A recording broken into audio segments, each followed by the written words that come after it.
Jangan terlampau lekat hati kepada dunia, sebab dunia ini sementara. Kalau kita susah, jangan susah hati, sebab susah itu sementara. Kalau ada yang sakit, jangan terlampau menderita, sebab sakit itu juga sementara. Kalau ada yang kaya, jangan sombong, sebab kaya juga sementara. Yang kekal abadi itu apa? Hubungan aku dengan kamu.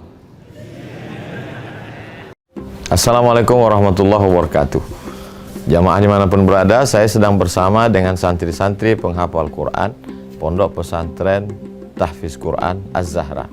Mari kita support Pondok Pesantren Tahfiz Quran Az-Zahra gratis melalui donasi Bank Syariah Indonesia (BSI). Nomornya catat baik-baik, 76 7-nya 5 kali, 77 777 656. Sekali lagi, 76 77 656. Jangan lupa hubungi kontak person berikut ini, 0822 4739 5624. Sekali lagi, 0822 4739 5624. Berkah selalu, ma'akalta fa'afnaita. Rezeki, uang, gaji, pendapatan yang kau belikan makanan akan busuk. Wa malabista fa'ablaita, yang dibelikan kepakaian akan lapuk. Wa mata saddaqta fa'amdaita, yang kau sedekahkan itulah yang akan kekal abadi menjadi amal bekal untuk hari esok. Berkah selalu. Assalamualaikum warahmatullahi wabarakatuh. Az-Zahra nahnu juz'un la yatajazza. Allahu Akbar. Assalamualaikum warahmatullahi wabarakatuh.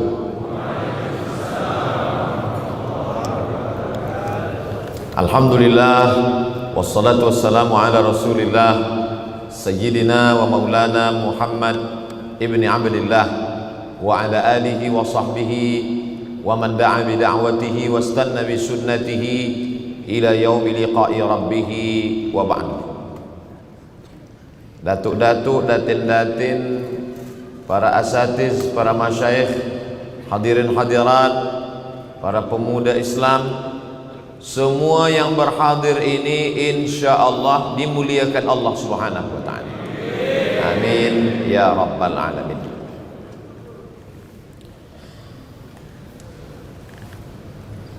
Kalau ada suatu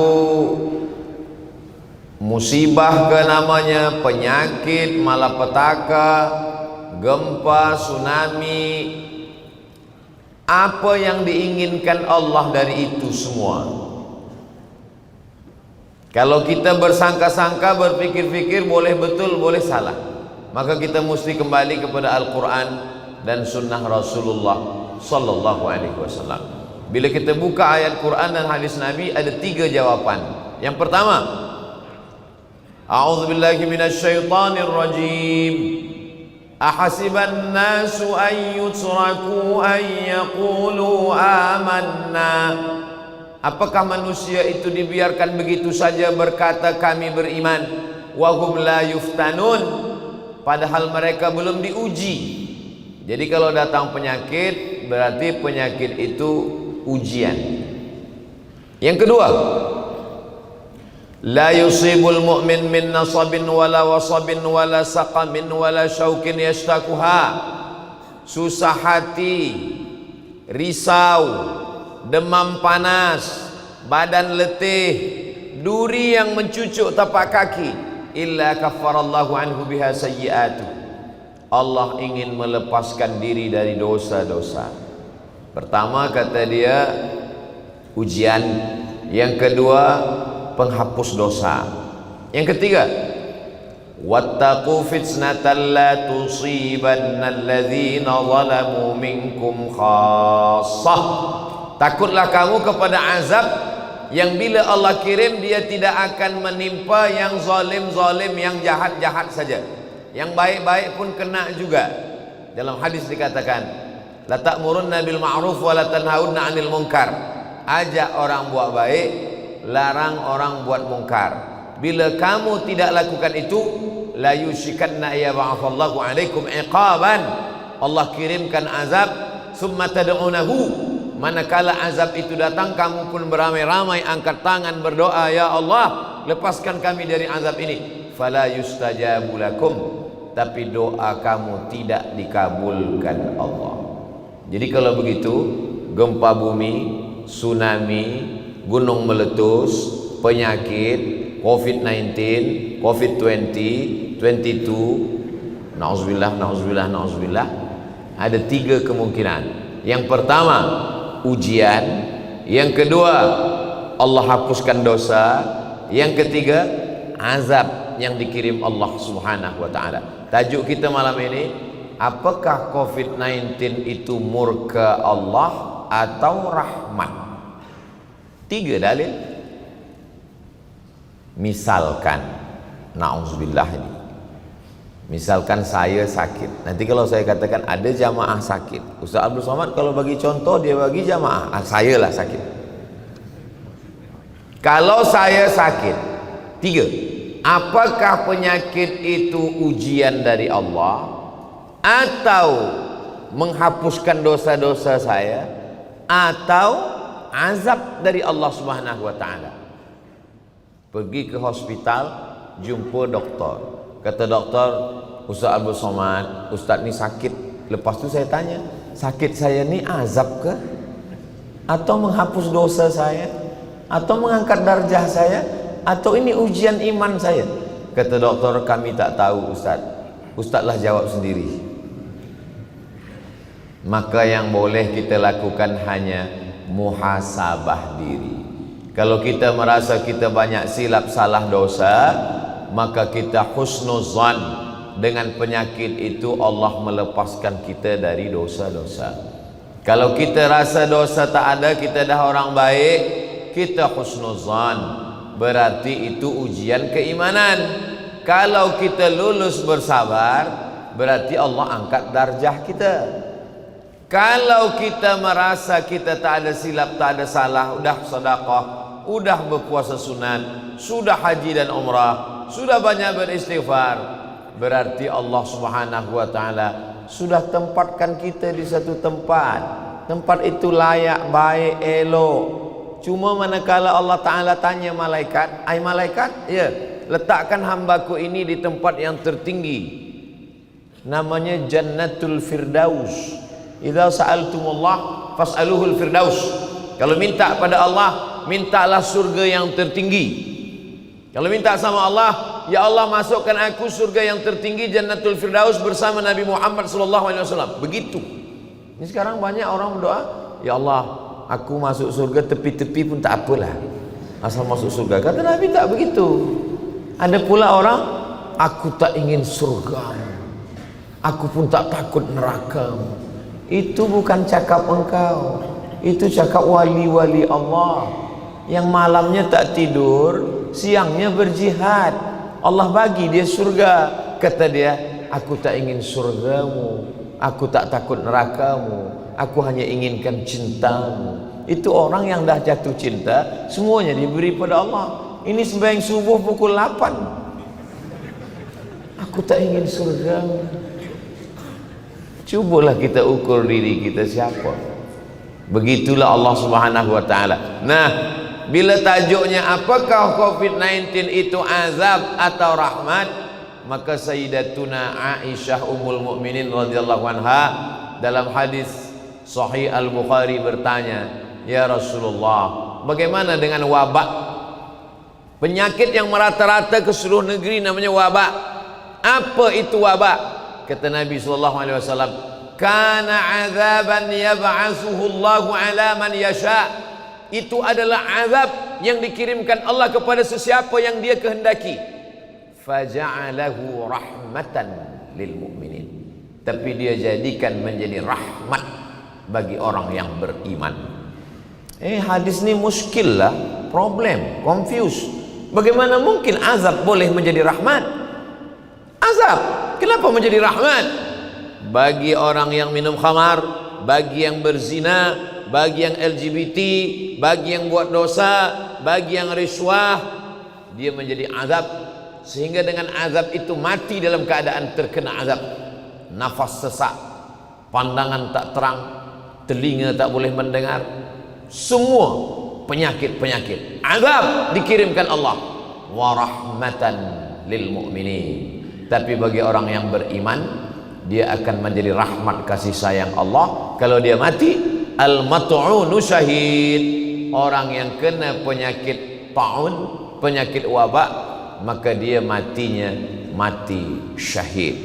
Tapi jangan sebab wabak mati syahid, nanti bila datang wabak, na'udzubillah, entah apa nama wabak di masa akan datang lagi. Kata doktor, kata kerajaan, guna mask, jangan keluar rumah. Semua melawan, semua keluar rumah, semua tak peduli. Lepas tu bila ditanya, kenapa awak tak ikut anjuran kerajaan? Kenapa awak tak ikut anjuran doktor? Saya ingin mati syahid. Itu bukan mati syahid, itu bunuh diri. Sebab Allah mengatakan dalam Quran, la tulqu bi aidikum ila tahlukah. Jangan engkau jerumuskan dirimu ke dalam kebinasaan dengan tanganmu sendiri. Idza sami'tum bihi, kalau kamu dengar di suatu negeri itu ada wabak, la tadkhulu, jangan masuk ke negeri itu. Tuan-tuan ada dengar wabak di suatu negeri, jangan datang ke sana. Wa idza waqa'tum bihi, kalau kamu berada di suatu negeri, negeri itu kena wabak, la takhruju firaran minhu, dan jangan kamu lari dari negeri itu. Saya last kali datang ke Bandar Seri Begawan, Brunei Darussalam bulan Februari 2020. Lepas itu Ustaz Abdul Somad dengan ini kami lantik sebagai visiting professor di University Islam Sultan Syarif Ali. Rektor yang mulia memberikan surat lantikan Februari 2020. March lockdown COVID. Sempurnalah sudah. Profesor Dr. Abdul Somad, tinggal satu lagi, almarhum. March, April, Mei, Jun, Julai, Ogos, saya tak keluar dari rumah. Saya tak keluar dari Riau. Saya tak pergi ke Malaysia, Kuala Lumpur, Selangor, Perak, Johor. Saya tak pergi ke Brunei Darussalam. Saya hanya di dalam mengamalkan hadis Rasulullah SAW. Kalau kamu dengar, kamu jangan datang. Kalau kamu di negerimu ada wabak, kamu jangan keluar membawa wabak ini ke negeri lain. Itulah sunnah Rasulullah SAW. Jangan kita lawan. Kita ingin bagi tausiah, bagi tazkirah. Selepas itu kita tahu ada wabak, kita pun pergi. Sampai di airport, polis tanya, kita sekat, tak boleh masuk sebab ada wabak. Kita pun terus saja marah. Yang saya bawa ini adalah kalam Allah, hadis Rasulullah. Kamu sudah melawan dakwah, kamu akan masuk neraka jahanam.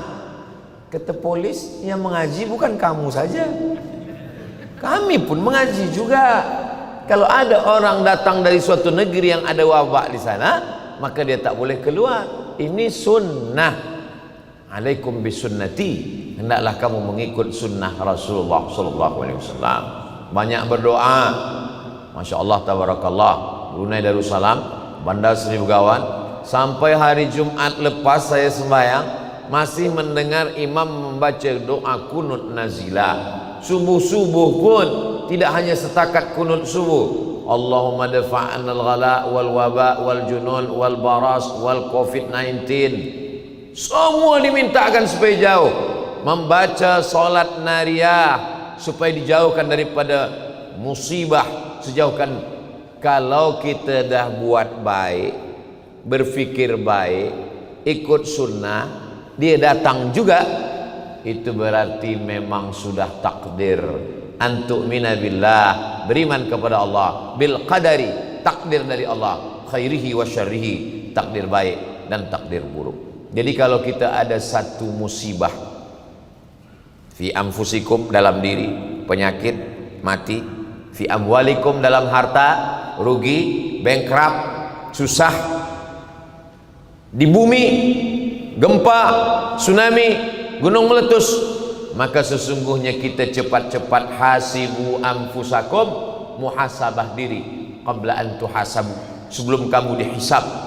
Wazinuha, timbang-timbang amal kamu qabla an tuzanu, sebelum ditimbang Allah subhanahu wa ta'ala. Sebenarnya kalau tak mati, kata Allah, tidak mati. Semua manusia mengatakan engkau mati.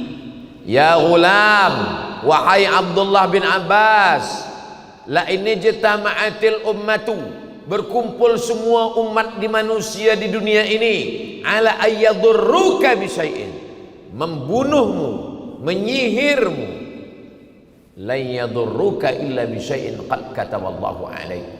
Mereka tidak akan mampu.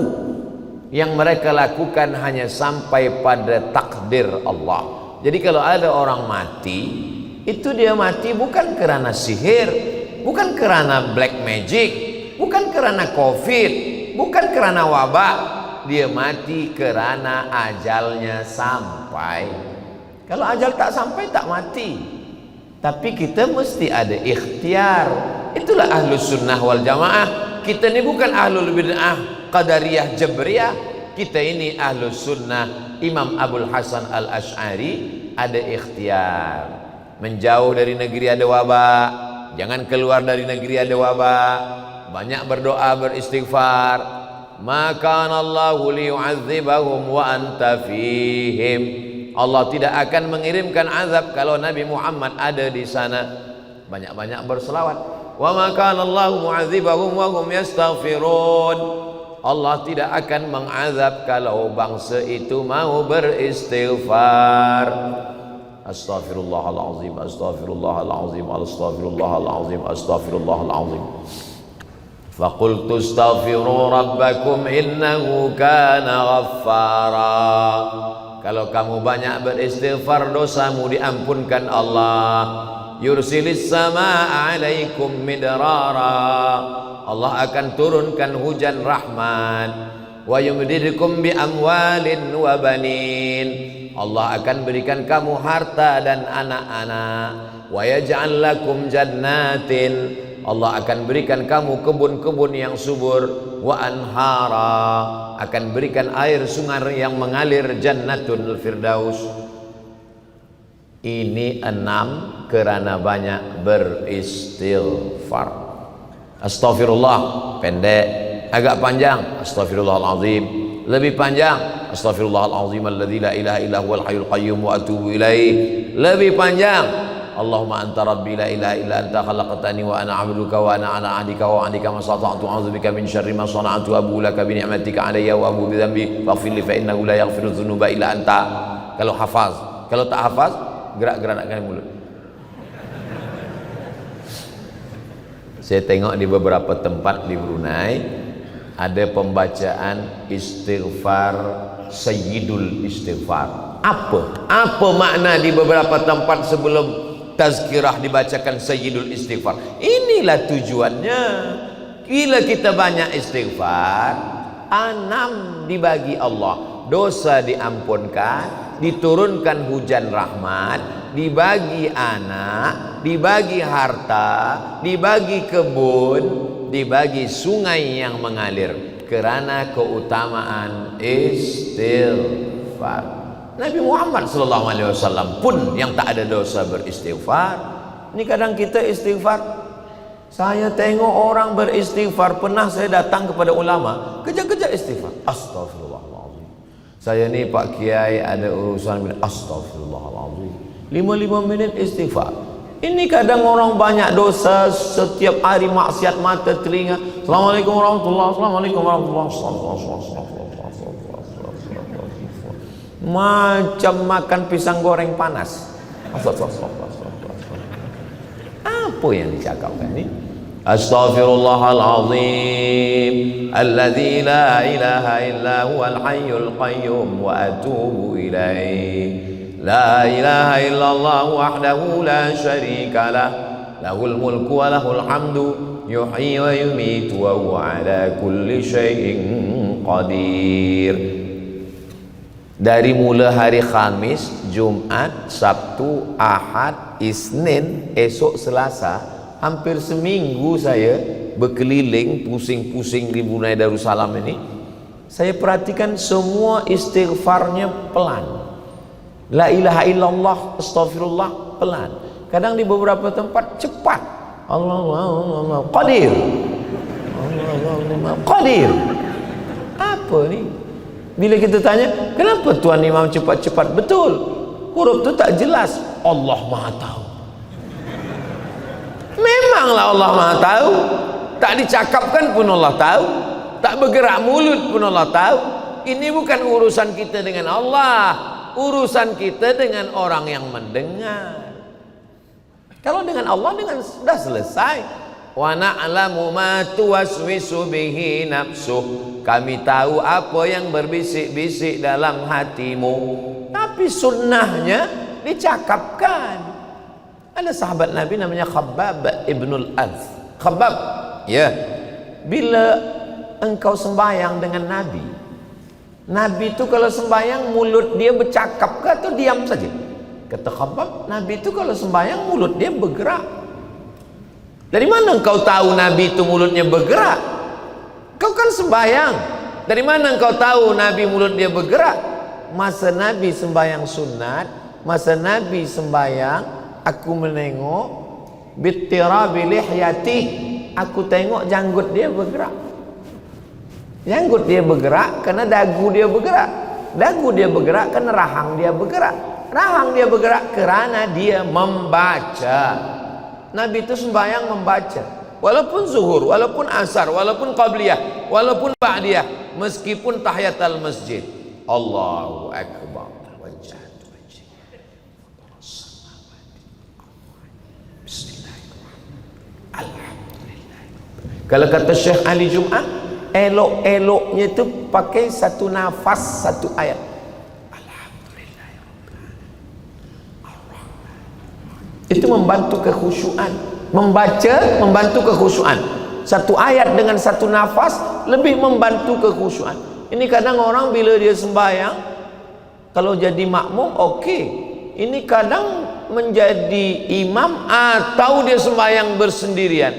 Iftitah, Fatihah, ayat satu nafas.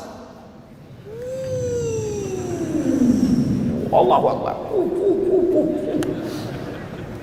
Macam mana kita di hadapan Allah Subhanahu wa taala bila diluruskan kesilapan? Kenapa kamu sembahyang cepat? Betul, Allah yang tahu apa yang ada dalam hati. Memanglah Allah tahu, tapi kata Nabi, ikut aku, sallu kama raaitumuni usalli. Dalam segala hal kita ikut sunnah Rasulullah sallallahu alaihi wasallam. Dalam masalah sembahyang, dalam masalah tazkirah, dalam masalah duduk di masjid, dalam masalah salat berjamaah, termasuklah dalam masalah menghadapi musibah.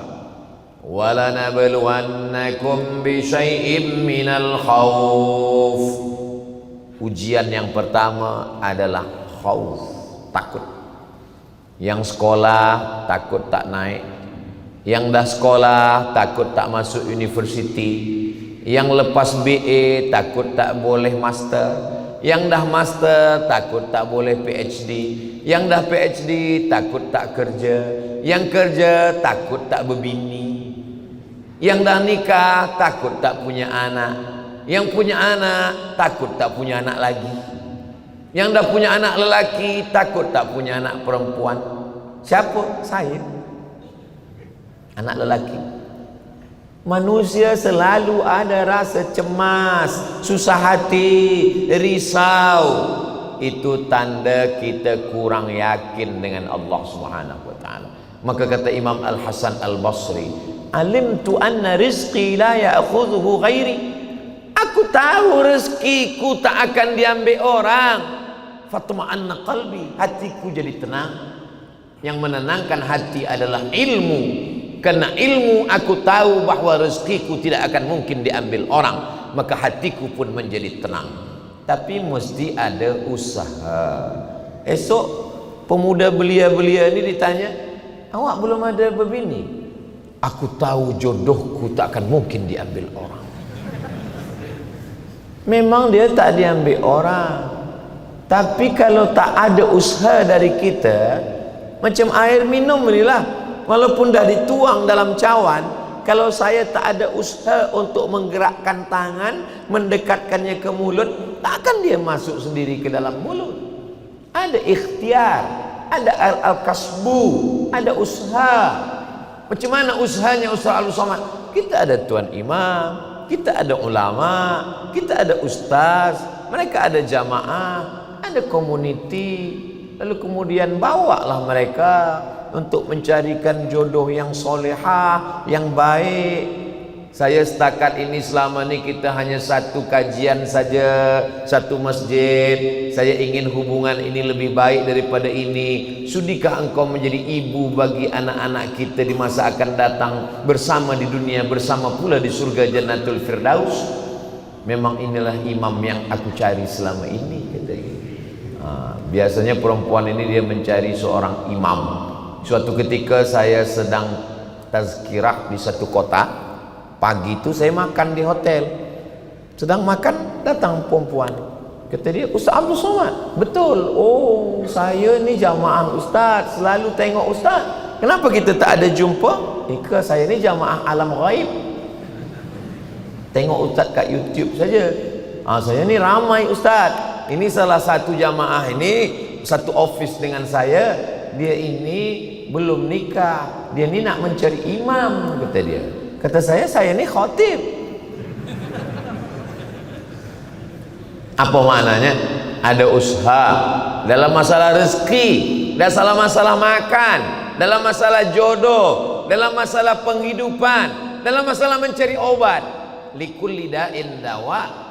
Setiap penyakit ada obatnya. Tapi kata Nabi, fatadau, berobatlah kamu. Nabi tak menyuruh orang sakit. Ya Rasulullah, aku sakit. Kalau kata Allah sihat, kau sihat. Tunggu ajalah malaikat maut ya. Tak ada. Ada kalanya Nabi menyuruh pergi ke tempat Haris bin Kaldah. Dia doktor. Dia belajar di Jandisabur, Persia. Dia tahu perubatan. Berubat kamu kepada Haris bin Kaldah.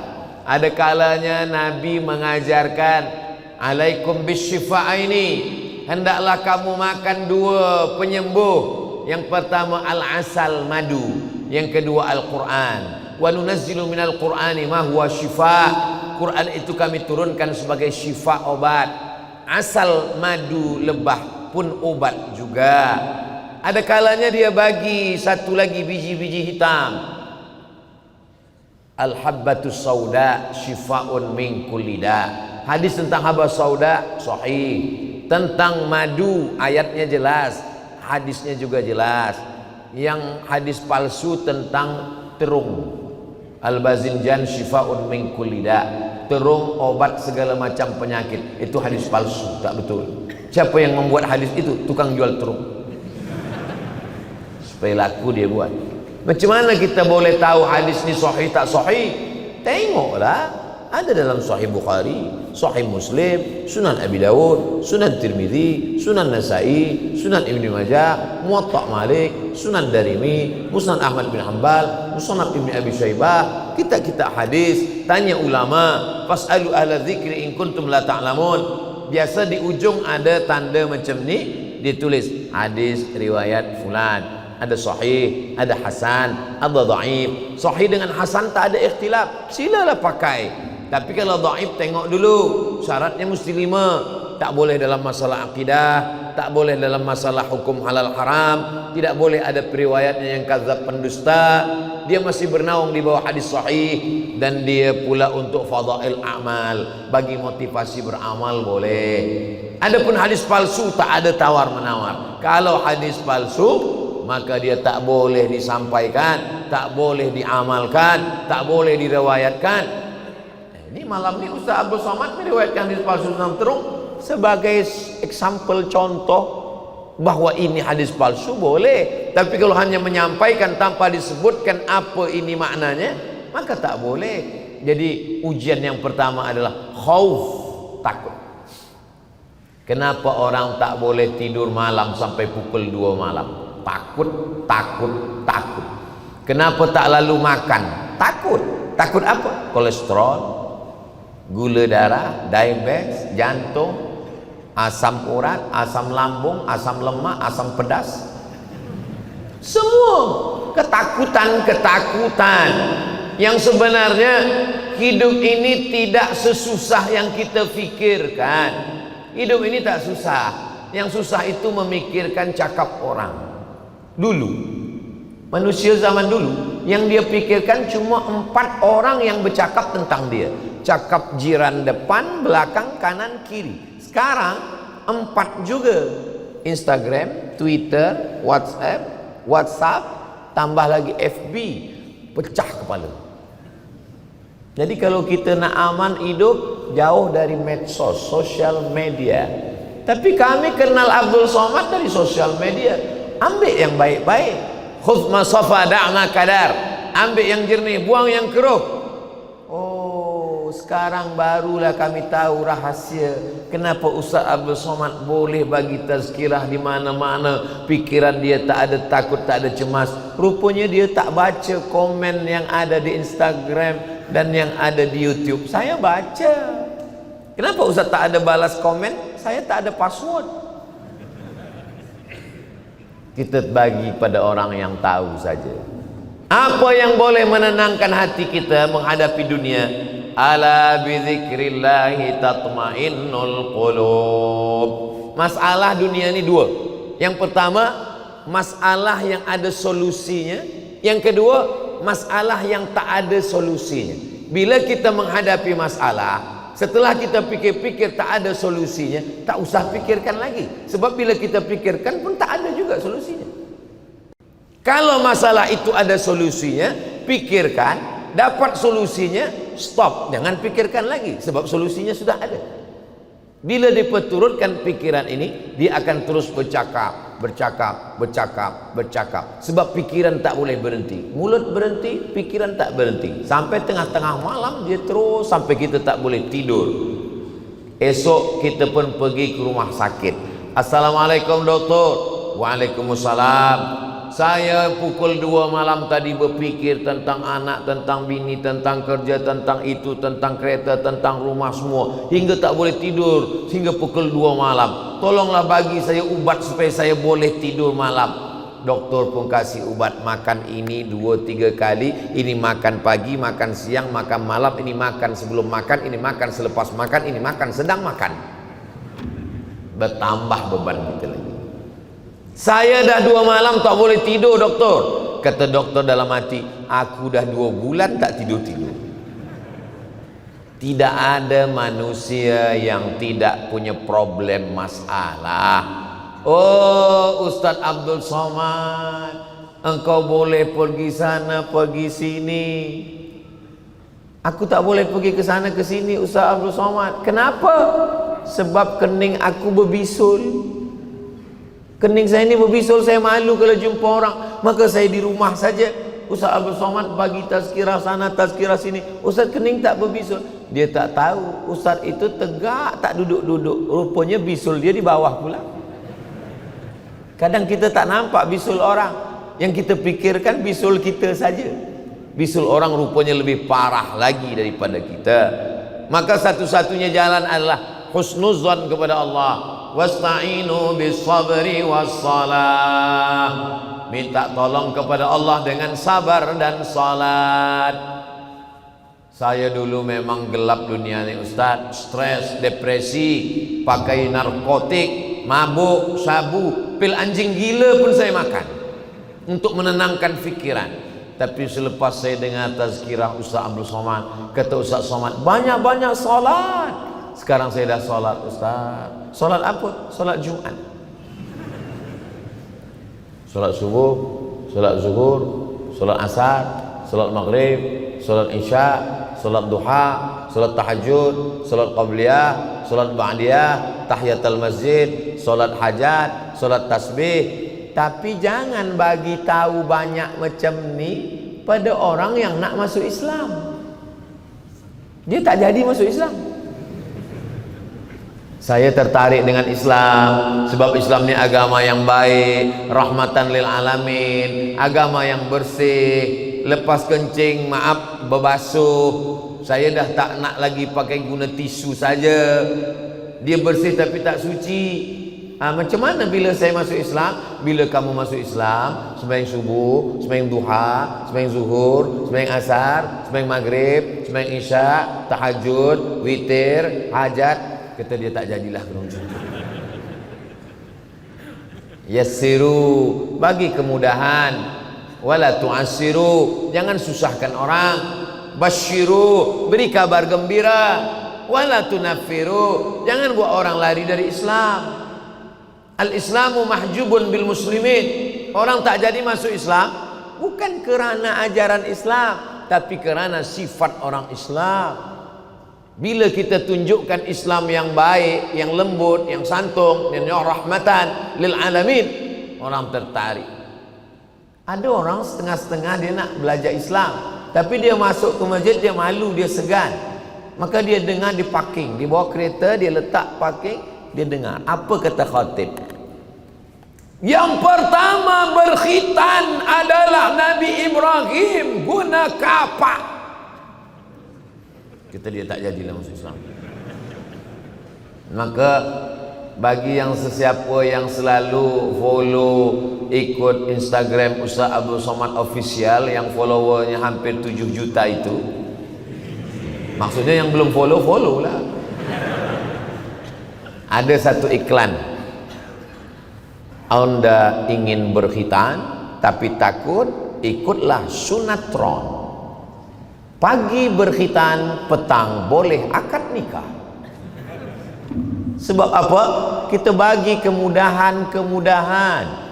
Anak saya lahir hari tak sampai hari ke-8 khitan. Lepas itu datang pula kawan saya, hari ke-3 dia khitan. Tak jadi saya rekod. Sebab apa? Sebab kita bagi kemudahan-kemudahan. Kalau dia dikhitan masa kecil, dia tak rasa sakit dan amat banyak manfaatnya. Suci bersih. Anak-anak kecil dia tidak putuskan saf. Kenapa anak kecil boleh memutuskan saf? Kata Syekh Atiyah Saqar, seelok-eloknya anak kecil dibuatkan satu saf khas di belakang. Dewasa di hadapan, anak kecil di belakang. Kenapa anak kecil tak boleh berada di antara dua orang dewasa?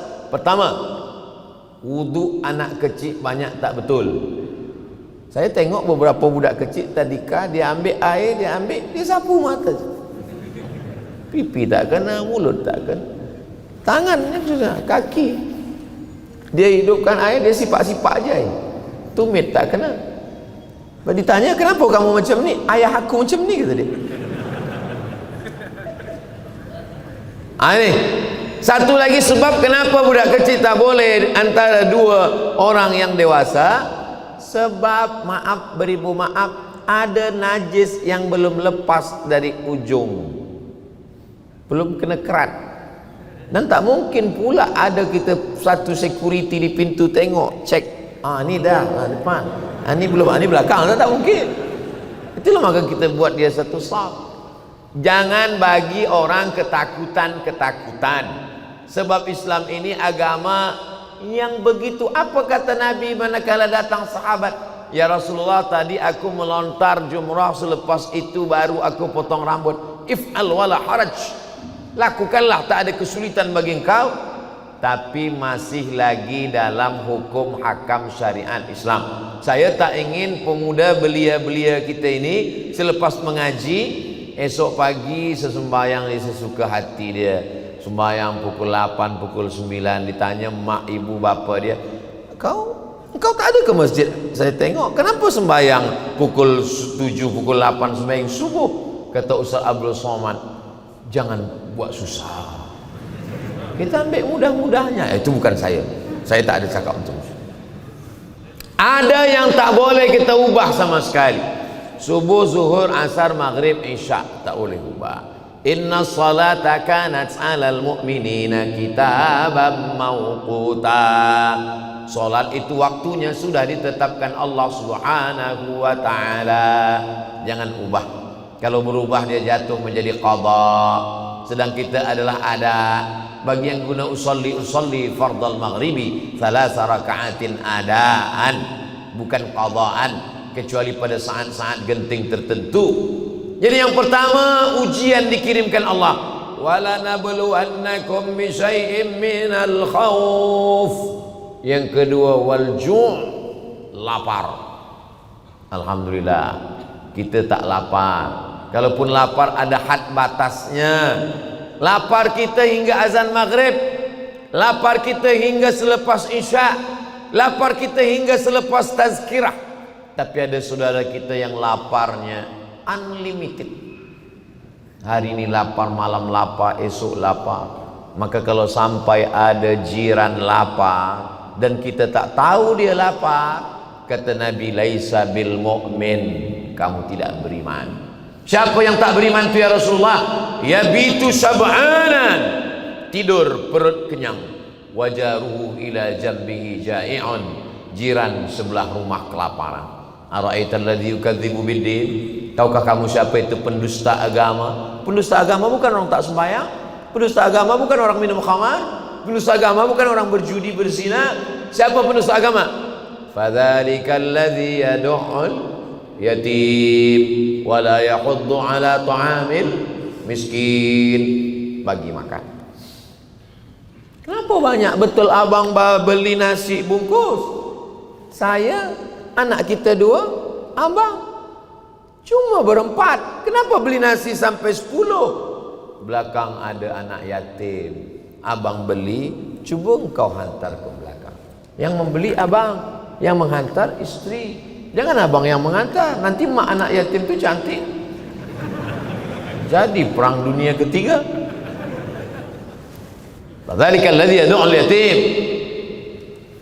Wala nabluwannakum bi syai'im minal khauf wal ju', lapar, wa naqsim minal amwal, kekurangan harta. Pembagian Allah kepada manusia macam jari. Ada tinggi, ada rendah, ada sedang, ada handsome, ada setengah handsome, ada yang tak dapat bagian handsome sama sekali. Ada yang cantik, ada setengah cantik, ada kurang cantik. Ada hitam manis, ada hitam sekali.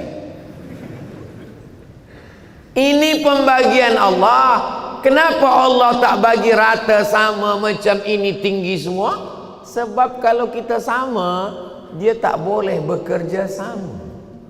Hanya bekerja sama boleh dilakukan oleh orang-orang yang berbeza. Tapi apakah yang lebih mulia, yang lebih tinggi? Tidak. Apakah yang lebih hina, yang lebih rendah? Tidak. Inna akramakum indallah atqakum. Yang paling mulia di sisi Allah, yang paling takut kepada Allah Subhanahu wa taala. Pembagian rupa macam ini, pembagian nasib macam ini, pembagian kuasa macam ini, pembagian ilmu pun macam ini. Serah pada kuasa Allah. Allah fa'alul lima yurid. Susahkah bagi Allah membuat kita rata sama semua? Tak susah. Innama amruhu idza arada syai'an ayaqula lahu kun fayakun. Ini dilebihkannya dalam agama, ini dia lebihkan dalam medik, ini dia lebihkan dalam politik, ini dia lebihkan dalam harta, ini dia lebihkan dalam banyak kelebihan. Manusia diberikan Allah wa rafa'na fawqakum fawqa ba'din darajat. Ada yang kami angkat darajahnya, ada yang kami rendahkan.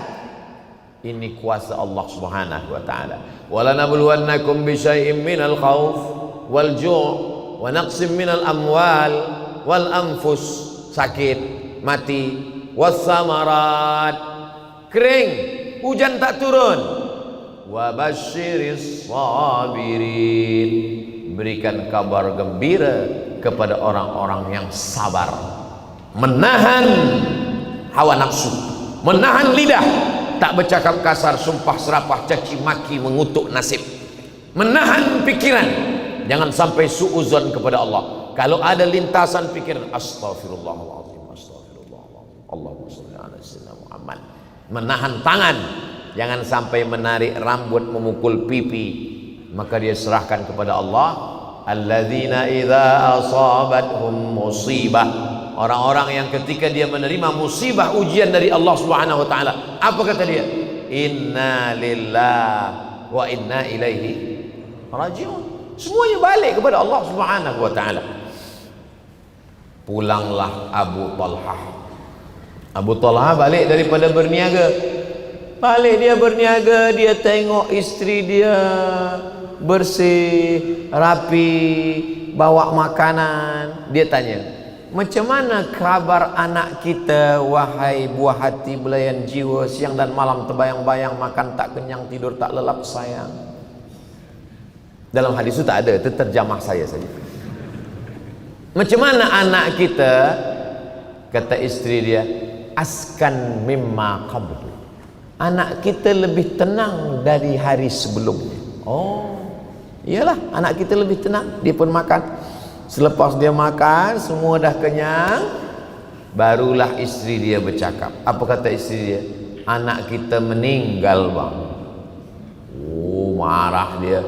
Engkau bagi aku makan, engkau bersolek cantik, engkau katakan anak kita lebih tenang dari sebelumnya. Rupanya anak kita mati. Kenapa kau buat macam ini? Apa kata istrinya? Andai ada seorang musafir pergi jauh, dia bagi kunci rumahnya kepada jiran, tolong kau jaga rumah aku. Selepas itu dia balik, dia minta balik kunci. Apakah dia marah? Tidak, kerana rumah itu punya dia. Begitulah anak kita, itu bukan punya kita. Allah pinjamkan sekejap, lepas itu dia bawa balik. Kalau punya istri baik macam ini, jangan dikubur kalau tak mati. Mudah-mudahan yang belum ada istri dapat macam ini, insyaAllah. Amin. Yang mengaminkan yang dah ada bini pula. Maksudnya untuk anak-anak dia lah. Apa maknanya? Inilah yang dikatakan Nabi Muhammad SAW. Hunna libasul lakum wa antum libasul lahun. Istri menjadi pakaian bagi suami, suami menjadi pakaian bagi istri. Kenapa saya boleh menyampaikan tazkirah malam ini? Ingat ayatnya, ingat hadisnya, ingat riwayatnya. Boleh saya lancar? Sebab ada orang yang menjaga anak saya. Cuba kalau dia tak jaga, mungkin saya dah bagi tazkirah, ada pun pampers. Sebab apa? Sebab pikiran bercabang kemana-mana. Maka manakala ditanya, siapa perempuan yang paling baik itu ya Rasulullah? Al-mar'atus salihatul lati tu'inu ala imanihi. Seorang perempuan yang salihah, yang mampu menolong keimanan suaminya.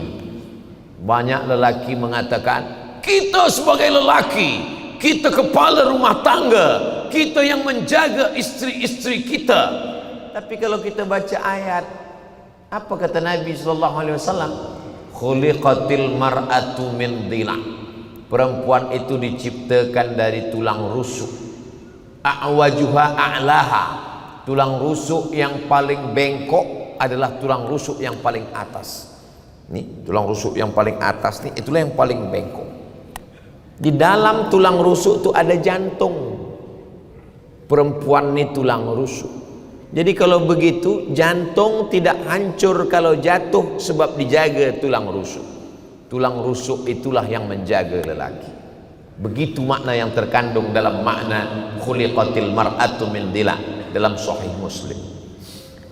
Ada seorang pemuda, setiap dia pergi restoran tempat makan, selalu pesan, bagi saya sop. Sop apa? Tulang rusuk.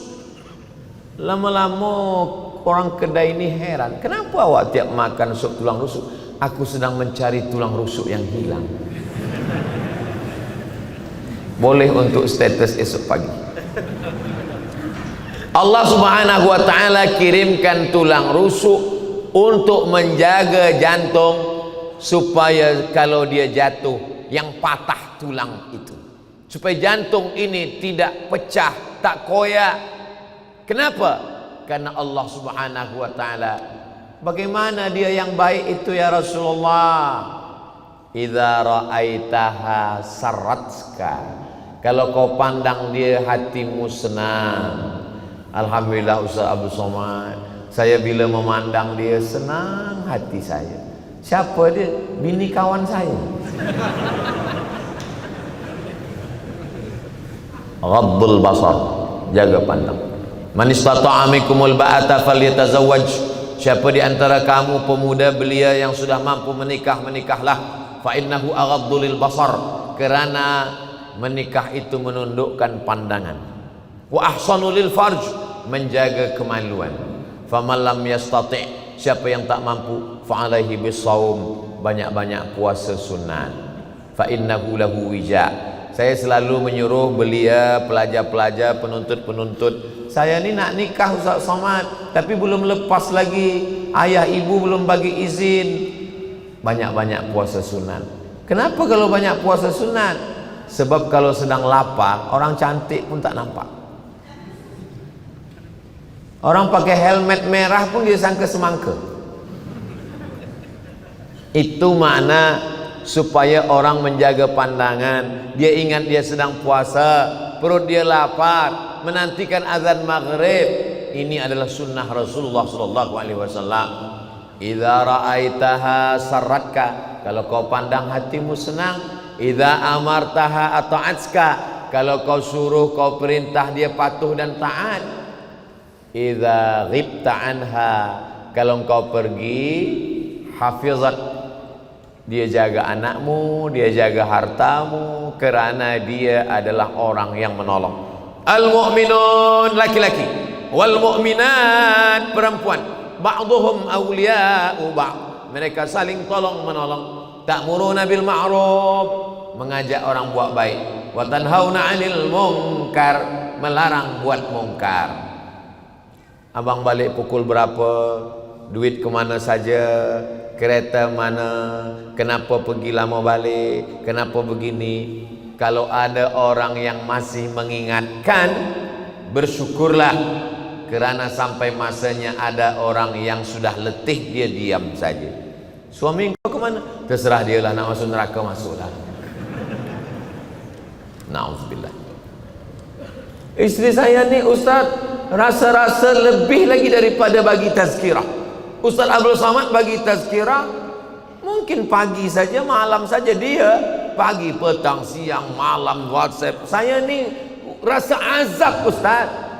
Orang yang rasa azab kerana nasihat istri ini, insya Allah nanti kalau dia mati, dia tidak diazab malaikat lagi. Kata malaikat, macam mana ini? Ini kita azab. Kata malaikat, yang ini tak usah kita azab. Dia sebab dia dah azab betul di rumah. Sebab dia sudah diselamatkan dengan seorang yang dikirimkan Allah, memperbaiki imannya, membetulkan akhlaknya. Bila ada kawan di college dekat rumah sama satu sekolah, dia masih peduli pada kita, kau jangan minum khamar, kau jangan dekat LGBT, kau jangan buat hubungan haram, kau jangan jalan dengan tak mahram. Kalau masih ada kawan macam itu, peganglah dia sampai mati. Kenapa? Karena dia adalah orang yang dikirimkan Allah Subhanahu wa ta'ala untuk menjadi teman di dunia, supaya dia bersama ke surga Allah Subhanahu wa ta'ala. Nanti selepas 10-20 tahun akan datang, masa anak kita bertanya, ayah, ya, itu kawan ayah. Oh, itu kawan ayah dari masa college dulu, sama satu sekolah dulu. Di mana kalian bersua? Kami sama di Masjid Al-Amirah Hajjah Maryam di Brunei Darussalam. Di situlah kami jumpa sahabat ayah dulu tu. Kita bercerita ke anak kita, senang. Berapa banyak seorang tua tak dapat menceritakan itu kepada anak. Manakala anak bertanya, ayah, itu kawan ayah. Betul. Ayah kenal di mana? Usah tanya-tanya, tak elok. Lama-lama anak ni pun bertanya pada mak dia, itu kawan ayah? Mak, iya. Kawan ayah macam mana? Mereka dulu sama mabuk tiap malam. Siapa yang tak punya masa lalu? Siapa yang hidup ini tak ada dosa? Man kasura kalamuhu kasura saktuhu. Siapa yang banyak cakapnya, dialah yang paling banyak dosanya. Jadi kalau ada orang mengatakan Ustaz Abdul Somad tu ustaz, dia tak ada dosa, sayalah yang paling banyak dosa malam ni. Saya yang paling banyak cakap, saya yang paling banyak menyinggung perasaan orang, saya yang paling banyak menyakiti hati orang, saya yang paling banyak membuat orang susah. Saya cerita tentang khamar, yang minum khamar sakit hati. Saya cerita tentang membebel, perempuan yang banyak cakap sakit hati.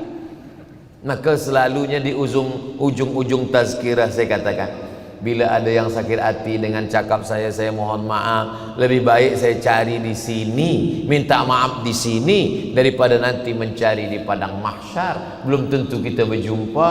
Berapa banyak jamaah nanti di padang mahsyar yang mencari-cari. Ada Abdul Somad? Tak ada. Mana Ustaz? Tak ada. Dia tanya malaikat, Ustaz Somad mana?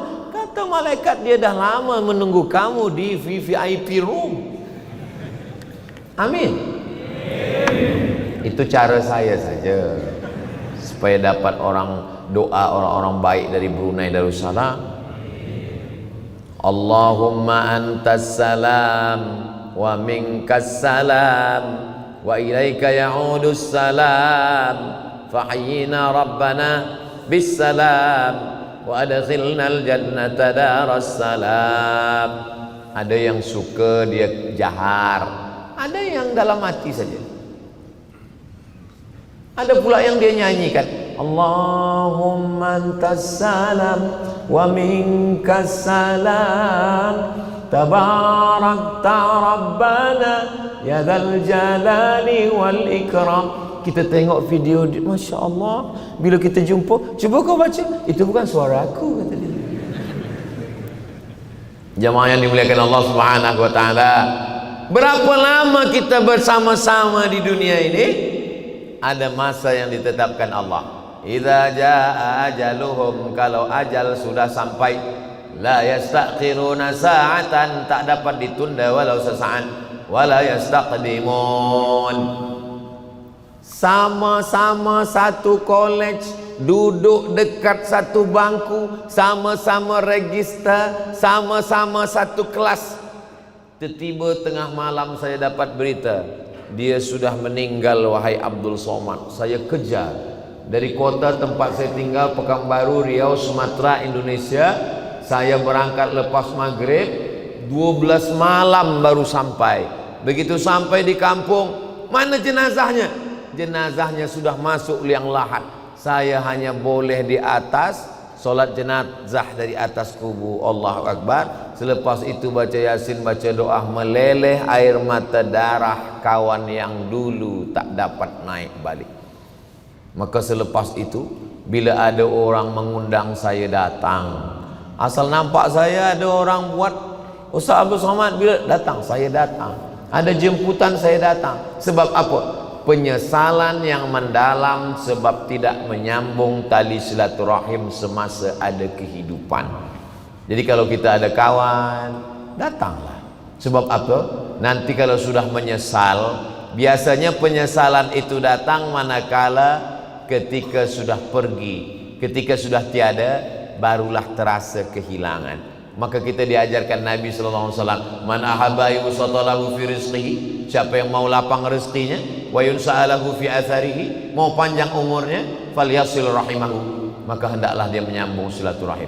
Cubalah pejam mata kejap, bayangkan berapa kawan sahabat kita yang dah dulu. Mereka lebih muda, mereka lebih sehat, mereka lebih kaya, mereka lebih handsome, tapi mereka dah dulu. Kita kenapa masih hidup? Apakah karena malaikat maut lupa nama kita?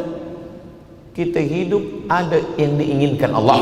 Apa yang diinginkan Allah dari kita? Alladzi khalaqal mauta, Allah menciptakan mati, wal hayata, Allah menciptakan hidup, liyabluwakum ayyukum ahsanu amala. Allah masih ingin kita beramal saleh. Kalau aku masih hidup esok pagi, ada tazkirah subuh, ada tazkirah duha, ada tazkirah siang, ada tazkirah petang, esok malam balik. Kalau mati malam ini, bersih, esok tak ada dosa lagi.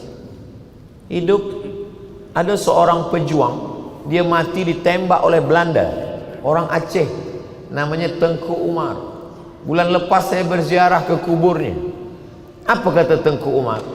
Kalau aku mati malam ini, dibunuh oleh Belanda, aku mati syahid.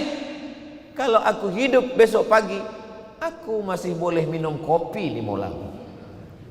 Hidup simple. Kalau kita hidup esok pagi, kita masih boleh makan roti canai, masih boleh breakfast. Kalau mati malam ini, insya Allah kematian kita adalah kematian yang husnul khatimah. Ini banyak orang sampai ketakutan memikirkan kematian. Ustaz takut pada mati, takut juga. Tapi tidak melampau takut sampai tak makan, sampai tak keluar rumah. Ketakutan. Life is take risk. Hidup adalah berani mengambil resiko. Muda, tua. Hidup, mati. Sihat, sakit. Bunga, kuntum, mekar, harum, layu, kuning, mati. Itulah perempuan. Banyak perempuan yang ingin kembang harum mekar tak layu-layu. Bunga yang tak layu cuma satu, bunga plastik. Tabiat manusia macam itu. Macam tanaman gandum dan padi. Biji padi masuk ke tanah, kena air hujan, kulitnya pecah, bertunas. Keluarlah anak-anak padi. Lepas itu padi menghijau, padi pun berbuah, dia menunduk, kuning, dipanen, selesai, hilang, muncul padi yang baru. Hari ini saya nampaknya padi yang sudah mula menguning, dah hampir tua. Banyak orang mengatakan, Ustaz umur berapa? Macam-macam 25 kata dia. Hidup ini hanya setakat berteduh di bawah pokok yang rindang, berjalan di gurun pasir yang panas. Kalau kita teruskan perjalanan ini panas terik, ada pokok kayu, kita berhenti sekejap di bawah pokok kayu. Nanti bila matahari redup, kita teruskan perjalanan. Jangan terlampau lekat hati kepada dunia, sebab dunia ini sementara. Kalau kita susah, jangan susah hati, sebab susah itu sementara. Kalau ada yang sakit, jangan terlampau menderita, sebab sakit itu juga sementara. Kalau ada yang kaya, jangan sombong, sebab kaya juga sementara. Yang kekal abadi itu apa? Hubungan aku dengan kamu. Bukan kata saya, itu kata Nabi. Datang seorang berkulit hitam memeluk Nabi kuat. Ya Rasulullah, kata Nabi, kenapa engkau peluk aku? Aku ni hitam, legam, bukan Arab, bukan Quraisy. Aku budak, hamba sahaya, miskin dan susah. Aku rasa-rasa nanti di akhirat tak boleh berjumpa dengan engkau. Apa kata Nabi? Al-mar'u ma'aman ahab. Orang akan tetap bersama dengan sesiapa yang dia cintai. Kalau kau cinta kepada aku, maka aku pun bersama dengan kamu. Bersama di Bandar Seri Begawan, bersama di Brunei Darussalam, bersama pula di surga Jannatul Firdaus, insyaAllah.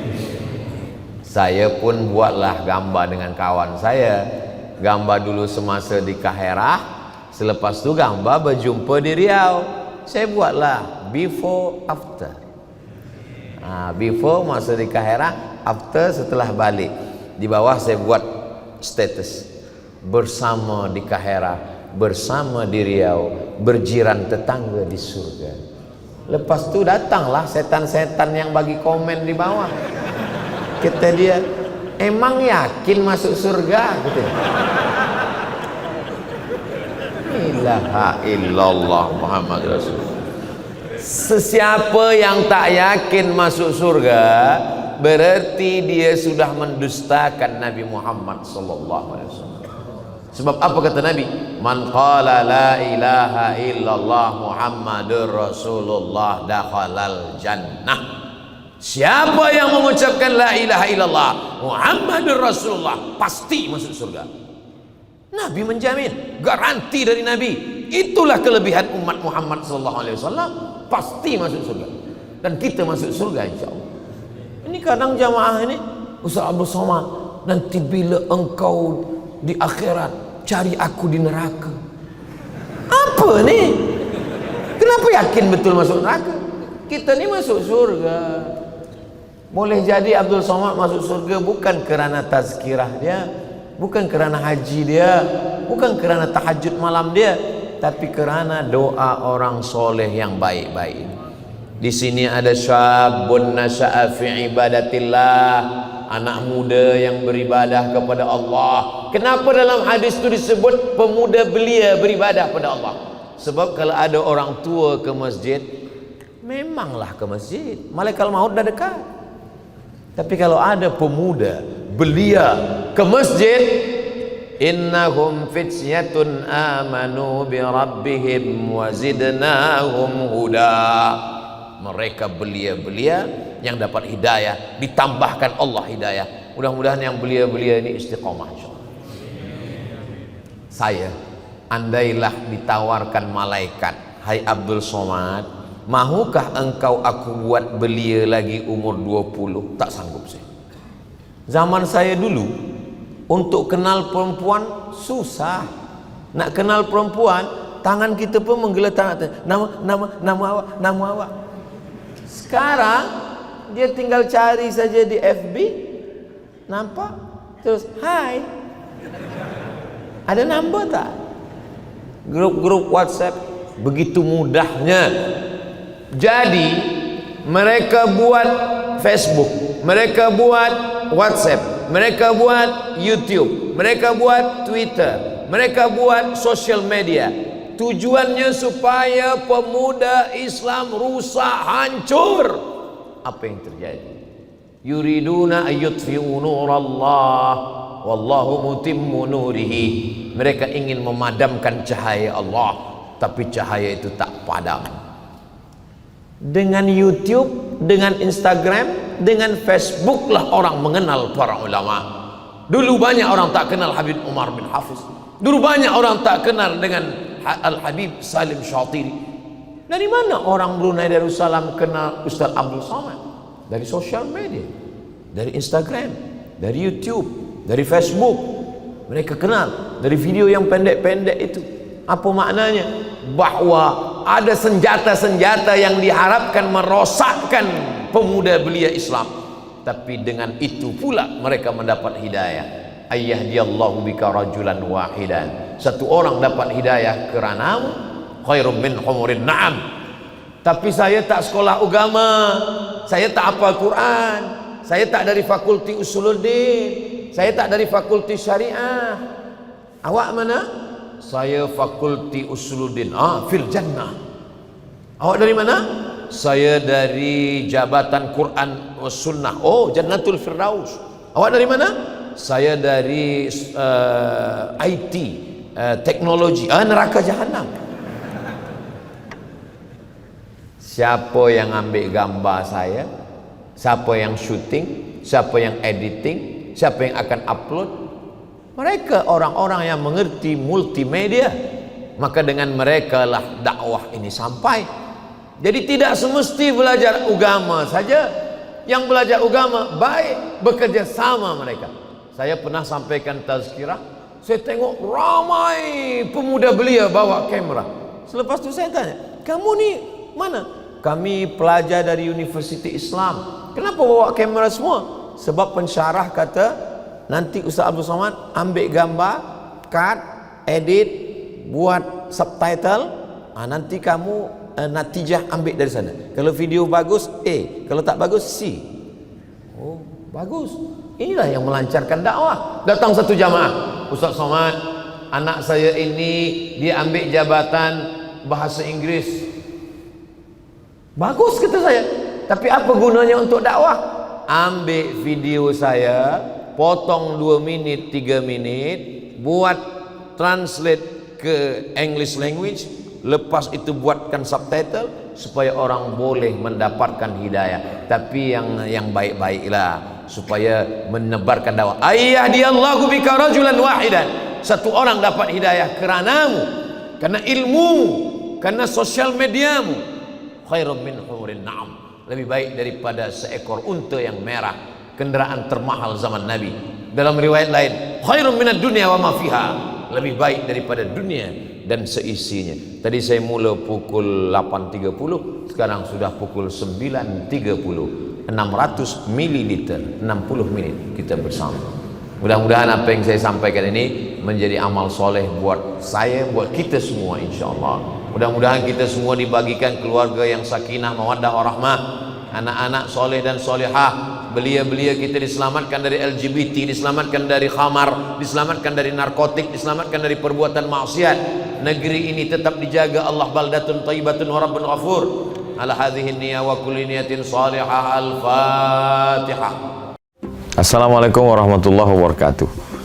Jamaah dimanapun berada, saya sedang bersama dengan santri-santri penghafal Quran Pondok Pesantren Tahfiz Quran Az-Zahra. Mari kita support Pondok Pesantren Tahfiz Quran Az-Zahra gratis melalui donasi Bank Syariah Indonesia BSI.